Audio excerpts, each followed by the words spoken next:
This conference will now be recorded.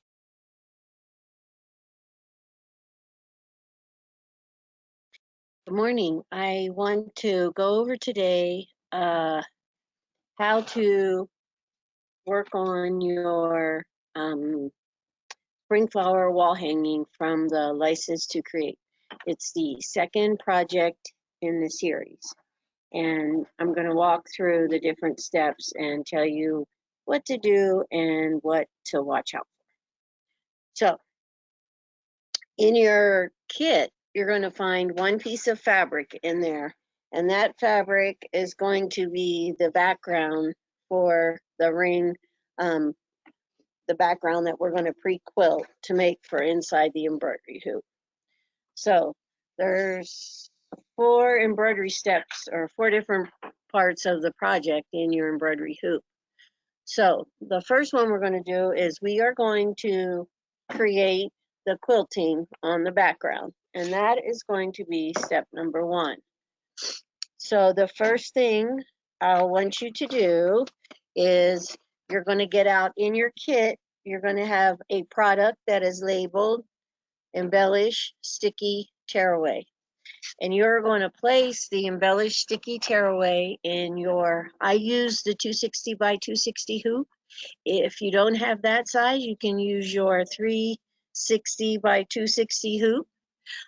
If you have something smaller than that, you will have to do the quilting traditionally with your sewing machine. But most of you have Viking or Foss, so I think you have that hoop and you can do it in the hoop. So you're going to place your sticky stabilizer in the back of that hoop and shiny side up. You're going to score the sticky paper and pull it up. And then on top of that, we are going to put our fused batting and fabric with the fabric side on the top. And then you will go ahead, and it doesn't matter what you put in the bobbin, but you're going to do your quilting, and it's going to give you that grid quilting right on the hoop. Okay, so that is step number 1. And before you do anything else, don't take it out of the hoop after the quilting is done. Did I mention don't take it out of the hoop after the quilting's done? All right, so you've completed that, and your fabric is still in the hoop. Then I want you to go and pull out of your package a piece of the embellished sticky printable template paper. And what you're going to do is run that through the printer, and it's going to give you some placement marks for the next step that is going to be embroidered right on top of your quilted section that you just did. So you're going to run this through the printer, and then you can score the paper, and you can pull this off, you can take that apart, and then you're going to get a sheet that's actually see-through, and you're going to take that in your hoop and place it on top of the quilted section to kind of see where you want it to go. So you don't want it at the top, and you don't want it all the way at the bottom. So you want to place that so you're still going to have room for this envelope after the fact. So once you place that, then you're going to bring in that design and line it up right on the center where you have selected. And then you're going to cover that with a rinse away topper. And at this point, I would also float another piece of tearaway stabilizer underneath the hoop because it is a quite dense design. So in there, you're going to have a whole bunch of thread changes, and then you're going to get to the point of the machine embroidery where you're going to put some mylar down. When we put the mylar down, I want you to pull that rinse away out of the area where it lines up for your mylar. And I'm going to show you where the mylar pieces are. If you look on mine, the mylar, you can see kind of a little bit of it hanging out here and here. So when you get to the point where it gives you the placement line for that Mylar, go ahead and pull your rinse away topper out of the way there, and then continue with your embroideries. All right, so that piece is now done.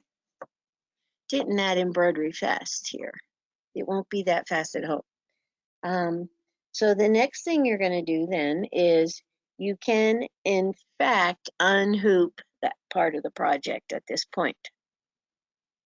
And if you're anxious, you can cut roughly, I will cut like about an inch or so around the actual quilted part of the design, so that we have plenty of extra when we start working on our placement inside the ring of the wooden embroidery hoop. So after you've done that, we have two more pieces to do, and those are what we call freestanding embroidery projects.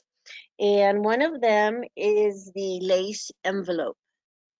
So when you do your lace envelope, you are going to put 2 layers of rinse away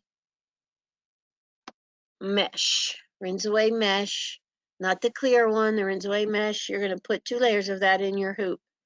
And then you are going to select a color for your hoop, for your envelope. And I want you to put that color thread in the top and in the bobbin.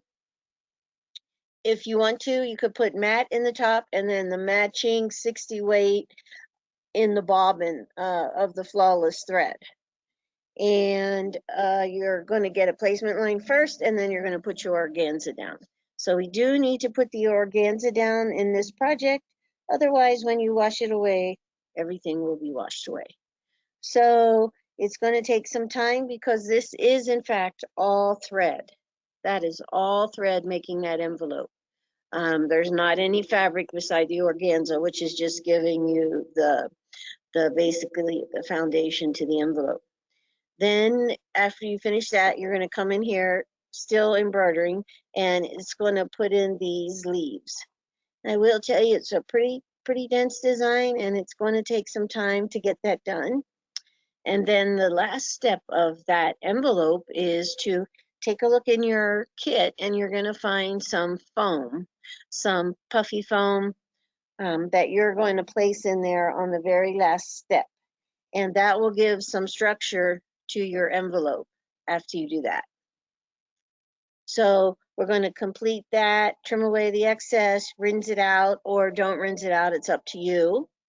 And then that is going to get stitched with the sewing machine down in here. You're going to stitch that, or you can use glue to put it onto the wall hanging. And if you look at mine, I have mine a little puffed. I pulled it in a little bit so it looked like I actually had the dimension of the hoop. So I do want you to see that I can put my finger down into that area. So it is open and it's kind of puffed out. So you did that, and now we're on to our fourth step in the embroidery process, and that is creating these freestanding flowers. So again, you're going to put your rinse away into your hoop, 2 layers of your rinse away, and then you're also going to put your organza in there. And then you're going to go ahead and let these stitch out on your rinse away. When you're done, you can trim them. You can use a heat tool to go around the edges of the flowers, and that will get them ready. When they're dried out, you're just going to go ahead and glue them down at the places that you want to glue them down. Or you can also make some extra ones if you want to add even a little more dimension to your bouquet of flowers. After you're done with that, we're going to go ahead and do a temporary placement of the circle into the ring. And then you want to see where you're going to need to trim that away. And I haven't trimmed mine away quite enough at this point. But you can tape it into place to kind of get it checked. And then when you're done, you're going to glue the rings together. And then glue the whole thing onto the wooden board. And I did find these at Hobby Lobby or Michael's, they have both of these items. You can stain it. I want to do a little bit more to mine, but as time is always a limiting factor, I haven't done that yet. So that's kind of a summary of how to do the wall hanging. I'm just going to glance through my notes one more time to make sure I've gone over them and told you all the key places that there was tips for. So there you go. You have it, how to do the wall hanging in a nutshell.